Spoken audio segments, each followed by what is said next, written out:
Hello, हाय, नमस्ते सर्वांना. श्री स्वामी समर्थ. कशा आहात मंडळी? मस्त ना? मस्त मजेतच असाल अशी स्वामीचरणी प्रार्थना करते. चला तर मग पावसाळा चालू झाला आहे आणि पहिला पाऊस लागलेला पण आहे. त्यामुळे मस्त असा मातीचा सुगंध घेत मस्त अशी खेकडा भजी तुमच्याबरोबर शेअर करावी म्हटलं. ह्याला कोण कोण कांदे भजीही बोलतात आणि कोण कोण खेकडा भजीही बोलतात. म्हणजे तुम्हाला एक किस्सा सांगायचं म्हटलं तर आम्ही पुण्याला गेलो होतो आणि पुण्याच्या रेल्वे स्टेशनच्या इथे ना आम्हाला भूक लागली होती. त्यामुळे मुलग्यासाठी काहीतरी आम्ही आणण्यासाठी गेलो होतो. तर तिथं अशी आम्हाला भेटली ही खेकडा भजी. मग माझा लहान मुलगा जरा नॉनव्हेज प्रेमीच आहे, मात्र तो बोलला बाबा खेकडा भजीच घ्या.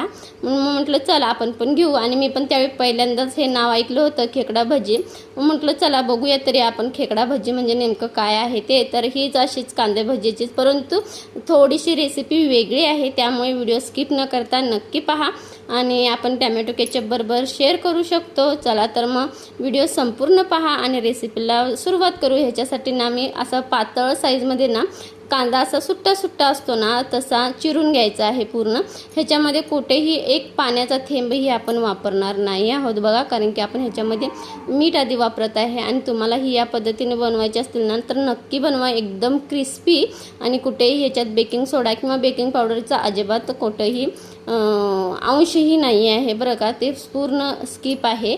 आणि त्याच्यामध्ये ना ओबडधोबड अशी वाटलेली ना ओली मिरची, लसूण आणि आले आणि कोथिंबीर याची पेस्ट घातलेली आहे. ती ओबडधोबडच आहे, तुम्ही बघू शकताय. थोडे थोडे कण आपले ना लसणाचे आहेत ह्याच्यात, कारण की मी ह्याच्यामध्ये पाण्याचा वापर जराही करणार नाही आहे त्यामुळे. आणि भरपूर अशी कोथिंबीर घालायची आहे.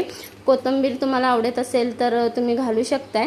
आता बघा हे सर्व ना मिश्रण असं हाताने क्रश करून घ्यायचं आहे, जेणेकरून आपले जर कांद्याचे म्हणजे एकदम असं आपण चिरलं तर असतात ना घट्ट घट्ट, तसे जर असतील तर त्याच्या पूर्ण स्लाईस मोकळ्या मोकळ्या होतात आणि आपल्या पूर्ण कांद्याला ना मीठ व्यवस्थित लागलं जातं बघा. त्यामुळे ना एक 5 मिनटं हात स्वच्छ धुवून असं 5 मिनटं कांदा कुस्करून घ्यायचा आहे.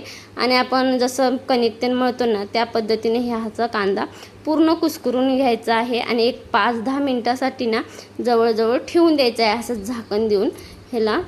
आता पहा इथे मी ना जवळजवळ 20 ते 25 मिनटं ना असंच कांदा आहे तो झाकून ठेवला होता. आणि मिठाच्या पाण्यामुळे काय होतं, मिठामुळे कांद्याला पाणी सुटतं बघा. आणि आता तुम्ही बघू शकताय कांदा किती आपला मऊ झालेला आहे, म्हणजेच ह्याला पाणी सुटलेलं आहे. त्यामुळे ह्याच्यामध्ये पाणी कुठेही आपल्याला वापरायचं नाही आहे, किंवा सोडा किंवा बेकिंग पावडर कोणतीही काही वापरायचं नाही आहे. आता ना आपण कसं कांदे भजीला जरासं जास्त पीठ वापरतो, ह्याच्यामध्ये बेसन पीठ कांद्याला बसेल तेवढंच वापरायचं आहे. हातावरती क्रश करून ओवा थोडासा टाकून द्यायचा आहे, कारण की मुलं खातात. आणि बेसन पिठाचं ते ना कसं असतं की मुलांनाही ओवा टाकला ना तर थोडं पचायलाही हलकं जातं. आणि ह्याच्यामध्ये ना आता आपण लागेल तसे बेसन पीठ घालायचं आहे बरं का. ह्याच्यामध्ये ना तुम्ही आता लागेल तसे बेसन पीठ आहे ना ते टाकून देते. आणि थोडीशी लाल तिखट आहे ना ते पण टाकून द्यायचं आहे ह्याच्यामध्ये. आणि आता जे उरलेलं बेसन पीठ आहे ना तेही मी ह्याच्यामध्ये वापरलेलं आहे बघा, म्हणजे जेणेकरून आपला कांदा आहे तो सुट्टा सुट्टा झाला पाहिजे थोडा. असं आपण कांदे भजीला कसं थोडं पाणी घालून जसं मळतो तसं काही ह्याचं बॅटर करायचं नाही आहे. हे असं थोडं घट्टच बॅटर हवं आणि थोडंसंच बेसन पीठ, म्हणजे असा वरती असा कांदा दिसला पाहिजे तरच ह्याला खेकडे भजीची टेस्ट येते. चला तर मग बॅटर 5 मिनटं साईडला ठेवून कढईमध्ये तेल गरम करून घेऊ आपण. कढईमध्ये ना थोडंसं तेल घालायचं आणि तेल चांगलं तापलं ना की त्याच्यामध्ये ना असं आता हे बॅटर आहे ना असं सुट्टा म्हणजे आपण कांदे भजीला कसं असं गोळा करतो आणि एक ह्याच्यामध्ये टाकतो तेलामध्ये, तसं न करता असं सुट्टे आहे ना तसं टाकायचं आहे, जेणेकरून ते खेकड्या भजीला चांगलं अटॅच होतं आणि आपल्या खेकड्या भजी चवीलाही छान होतात आणि थोडी क्रिस्पी होतात. आता सर्व घातलं आहे. आता वरचा फेस कमी येईपर्यंत ना आपल्याला परतायचं नाही आहे. फेस कमी झाला ना, हे बघा आता ह्याचा फेस पूर्ण कमी झालेला आहे. आणि मग आता मी परतवून घेत आहे. असं परतल्यामुळे काय होतं, क्रिस्पी पण आपण येतो आणि जो कांदा सुट्टा आहे तो व्यवस्थित आपला ॲडजस्ट होतो आणि ह्याला खेकडे भजीची टेस्ट येते पहा. त्यामुळे ना एक मंद आचेवरती आता परतून घेतल्यानंतर आपण थोडा गॅस कमी करायचा आहे आणि छान असं ह्याला मंद आचेवरती ना तळून घ्यायचं आहे. आणि तुम्हीही या पद्धतीने कधी खेकडे भजी बनवता का, मला कमेंटमध्ये नक्की सांगा.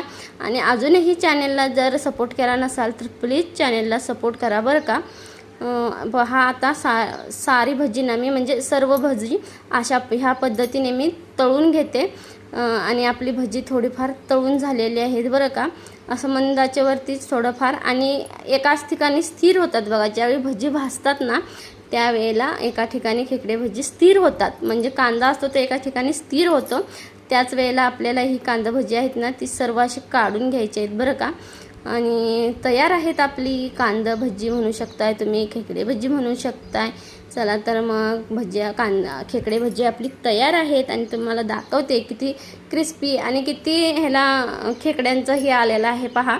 वरतून कांदा किती दिसत आहे. आणि तुम्हाला जर रेसिपी आवडली तर जाता चॅनलला लाईक शेअर सबस्क्राईब नक्की करा आणि जास्तीत जास्त शेअर करा. श्री स्वामी समर्थ. आणि कोणती तुम्हाला रेसिपी हवी असेल तर कमेंटमध्ये नक्की सांगा आणि तुम्ही कुठून रेसिपी पाहता ही सांगा बरं का. चला तर मग